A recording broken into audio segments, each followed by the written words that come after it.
আরে, এই ঘন জঙ্গলে এই ফুটফুটে বাচ্চা কোথা থেকে আসলো? দেখি তো আশেপাশে কেউ আছে কিনা। শিখা চারপাশে ভালো করে খুঁজে দেখলো কেউ আছে কিনা, কিন্তু কাউকে দেখতে পেল না। আহারে, এই মায়াভরা মুখের মেয়েটাকে কে এভাবে ফেলে রেখে গেল? শিখা বাচ্চা মেয়েটাকে কোলে তুলে নেয়। আহারে, কাঁদিস না, এই দেখ আমি তো আছি। শিখা বাচ্চা মেয়েটিকে নিজের কাছে রেখে বড় করে তুলতে থাকে, আর বাচ্চাটির নাম দেয় লিলিথ। লিলিথের সাথে শিখার দিন ভালোভাবেই কেটে যাচ্ছিল। হঠাৎ একদিন শিখা খেয়াল করলো লিলিথ খেলতে খেলতেই উধাও হয়ে যাচ্ছে। আরে, লিলিথ কোথায় গেল? ও তো এখানেই খেলছিল। লিলিথ, লিলিথ, কোথায় চলে গেলি মা? আমি এখানে।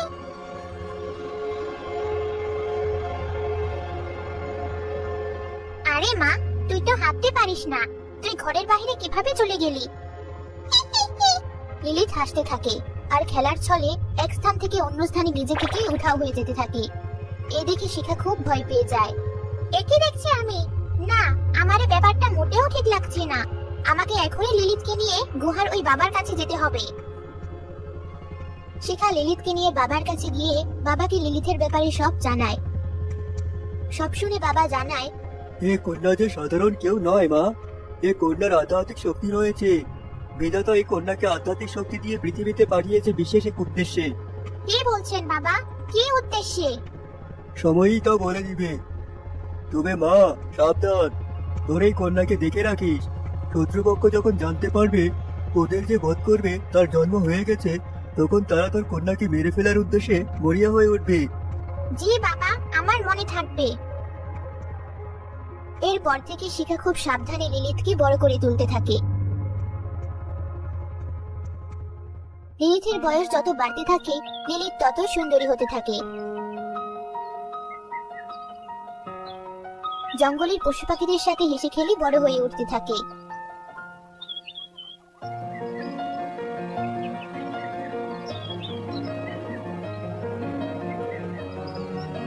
একদিন লিলিথ একটি টিয়া পাখিকে আহত অবস্থায় জঙ্গলে পড়ে থাকতে দেখে। সেই টিয়াকে দেখে লিলিথ তার কাছে যায়। এ কি টিয়া, তোর এই অবস্থা কি করে হলো? পাশের রাজা রাজকুমার এসেছে শিকার করতে, রাজকুমারের তীরের আঘাতে আমার এই অবস্থা। ভয় পাস না টিয়া, আমি তো এসেছি। লিলিথ এই কথা বলে টিয়া পাখির পায়ে হাত বুলিয়ে দেয়, আর টিয়া পাখিটি সুস্থ হয়ে যায়। এই দৃশ্য শিকার করতে আসে রাজকুমার বীর দেখে ফেলে। এ কি কন্যা, কে তুমি? তোমার হাতে কি জাদু আছে? তুমি স্পর্শ করতে টিয়া পাখির কত ভালো হয়ে গেল। লিলিথ বীরের কোনো উত্তর না দিয়ে মুখ ঘুরিয়ে চলে যেতে চাইল, আর বীর পেছন থেকে লিলিথের হাত ধরে ফেললো। উত্তর না দিয়ে চলে যাবে? আমি রাজকুমার বীর, আর আমাকে তুমি অবজ্ঞা করছো? যারা নির্দয়ের মতো অবলা পশু পাখিদের উপর আক্রমণ করে তাদের সাথে আমি কথা বলি না। কিন্তু আমি যে তোমার সাথে কথা বলতে চাই সুন্দরী, আর তুমি যদি চাও তো আজ থেকে আমি পশু পাখি শিকার করাও বন্ধ করে দেব। সত্যি বলছেন আপনি? আমার কথাই আপনি স্বীকার করা বন্ধ করে দিবেন? অবশ্যই। তোমাকে প্রথম দেখাই যে আমি তোমাকে নিজের রানী করে নিয়ে যাওয়ার সিদ্ধান্ত নিয়ে ফেলেছি। কিন্তু আমি আমার মায়ের অনুমতি ছাড়া এত বড় সিদ্ধান্ত কিছুতেই নিতে পারবো না। আজ আমি চললাম। কিন্তু তোমার ঠিকানা তো দিয়ে যাও। যদি সত্যি আমাকে নিজের করে পেতে চাও তবে নিজে থেকেই ঠিকানা খুঁজে নাও। লিলিথ এই কথা বলে চলে যায়। ওদিকে রাজকুমার বীর লিলিথের কথা বলতেই পারে না। ওই কন্যা একই জাদু করলো আমাকে, ওর কথা তো আমি কিছুতেই বলতে পারছি না। ওদিকে পূর্ব রাজ্যের অত্যাচারী রাজা হেমন্তের অত্যাচার যত দিন যাচ্ছিল ততই বেড়ে যাচ্ছিল। প্রজারা হেমন্তের অত্যাচারে অতিষ্ঠ হয়ে পড়েছিল, আর রাজা হেমন্তের সাথে যুদ্ধ করে কেউই রাজাকে পরাজিত করতে পারত না, কারণ রাজা জাদুকরী রানী অতসীর জাদুশক্তিতে অনেক বেশি শক্তিশালী হয়ে উঠেছিল। অতসী, হে নাও তোমার আজ রাতের উপহার। রাজা হেমন্ত, যেভাবে প্রতি অমাবস্যায় তুমি আমাকে বলি দেওয়ার জন্য পুরুষ মানুষ উপহার দাও, এভাবেই যদি উপহার দিয়ে যেতে পারো তবে কেউ তোমাকে কখনো হারাতে পারবে না। জীবনের সকল যুদ্ধে তুমি জয়ী হবে। অতসী, তুমি এ নিয়ে ভেবো না, প্রতি অমাবস্যায় তুমি তোমার শিকার ঠিক পেয়ে যাবে। মনে রেখো হেমন্ত, যতদিন আমি আমার শিকার পাবো ততদিন তুমি অজেয় থাকবে। না না না, আমাকে বেরো না, বেরো না, আমাকে ছেড়ে দাও। ছেড়েই তো দেব, আগে তো তোর রক্ত চুষে নেই। জাদুকরী রানী অতসী এই কথা বলে রাজা হেমন্তের রানা সেই মানুষের গলায় কামড় দিয়ে রক্ত চুষে নেয়। এরপর সেই মানুষটিকে মেরে ফেলে। আহ, শান্তি। জাদুকরী রানী, তোমার একটা সাহায্য আমার চাই। পশ্চিমের ওই বিশাল জঙ্গল আমার চাই। ওই জঙ্গলে আমি আমার বাংলো বাড়ি তৈরি করব, কিন্তু ওই জঙ্গলের ভয়ঙ্কর প্রাণীদের জন্য আমার সৈন্যরা সেখানে যেতে পারছে না। কোনো সমস্যা নেই, আমি তো আছি। হা হা হা। জাদুকরী রানী অতসী এই কথা বলে নিজের জাদুশক্তির সাহায্যে রাজা হেমন্তকে নিয়ে পশ্চিমের জঙ্গলে চলে যায় আর পুরো জঙ্গলে আগুন লাগিয়ে দেয়।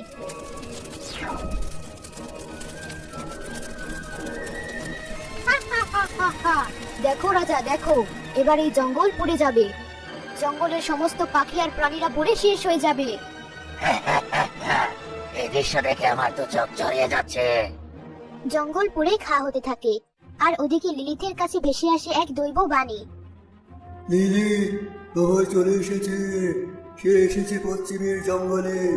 জাদুকরী আতসী যে যুগের পর যুগ ধরে একের পর এক পাপ করে যাচ্ছে।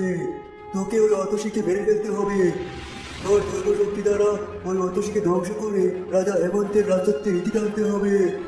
তোর জন্মই হয়েছিল প্রকৃতির আশীর্বাদে, তাই তোকে প্রকৃতিকে বাঁচাতেই হবে। তুই যে প্রকৃতি কন্যা। দৈববাণী শেষ হওয়ার পর শিখা লিলিথকে বলে, মা লিলিথ, আমিও তোর সাথে যাব। না মা, তুমি এখানেই থাকো, আমাকে একা ছেড়ে দাও। এই লড়াই আমার একার, আমি যে প্রকৃতি কন্যা। লিলিথ এই কথা বলার পরই ওর শরীরে চলে এলো যোদ্ধার পোশাক আর লিলিথ বাতাসে ভেসে চলে গেল পশ্চিমের জঙ্গলে। লিলিথের এসব কর্মকাণ্ড রাজকুমার বীর দেখলো। ও, তার মানে আমার সন্দেহ ঠিক। লিলিত সাধারণ কোনো মেয়ে নয়, ও অসাধারণ। আর আমার উচিত এই লড়াই ওর পাশে থাকা। রাজকুমার বীরও লিলিথকে অনুসরণ করে পশ্চিম জঙ্গলে পৌঁছে যায়, যেখানে জঙ্গল পোড়ার দৃশ্য দেখে অতসী আর রাজা হেমন্ত হাসাহাসি করছিল। অতসী, হেমন্ত, তোমাদের হাসির দিন শেষ। তোমাদের মৃত্যুর ফরমান নিয়ে আমি এসেছি তোমাদের শেষ করতে। হা হা হা। কে তুই যে আমাকে মেরে ফেলার হুমকি দিচ্ছিস? এত সাহস কোথা থেকে হয় তোর? আতসী, ওই কন্যাকে বুঝিয়ে দাও, ও কত বড় ভুল করছে। আমি প্রকৃতি কন্যা। প্রকৃতি তোর অত্যাচারে অতিষ্ঠ হয়ে বিধাতার কাছে প্রার্থনা করেছিল, তাই বিধাতা আমাকে সৃষ্টি করেছে তোদের মতো বাকিদের শেষ করে দিতে। কিন্তু তুই যে আমার হাতে মরবি। তখনই সে স্থানে রাজকুমার বীর চলে আসে আর বলে, বাবা, ছি, তুমি এত ঘৃণ্য কাজ করতে পারো? তোমাকে আমার বাবা বলে পরিচয় দিতেও লজ্জা লাগছে। পৃথিবীর, তুই এই কন্যার সাথে। বাবা, এখনো সময় আছে।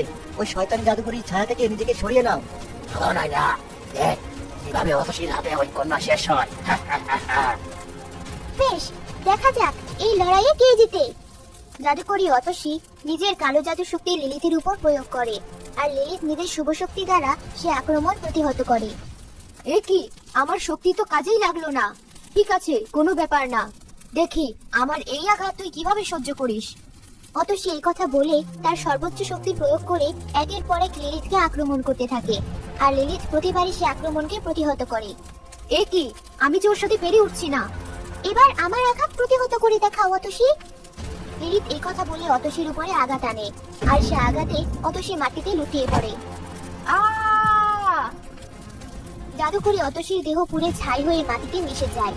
এই দৃশ্য দেখে রাজা হেমন্ত সেখান থেকে পালিয়ে যেতে থাকে। লিলিথ নিজের শক্তি দ্বারা পেছন থেকে হেমন্তের উপরে আঘাত করে। সে আঘাতে রাজা হেমন্ত মৃত্যুবরণ করে। না বাবা। কেঁদো না, পাপীকে তো তার পাপের শাস্তি পেতে হতোই। আমি জানি লিলিত, আমি জানি তুমি যা করেছো ঠিকই করেছো।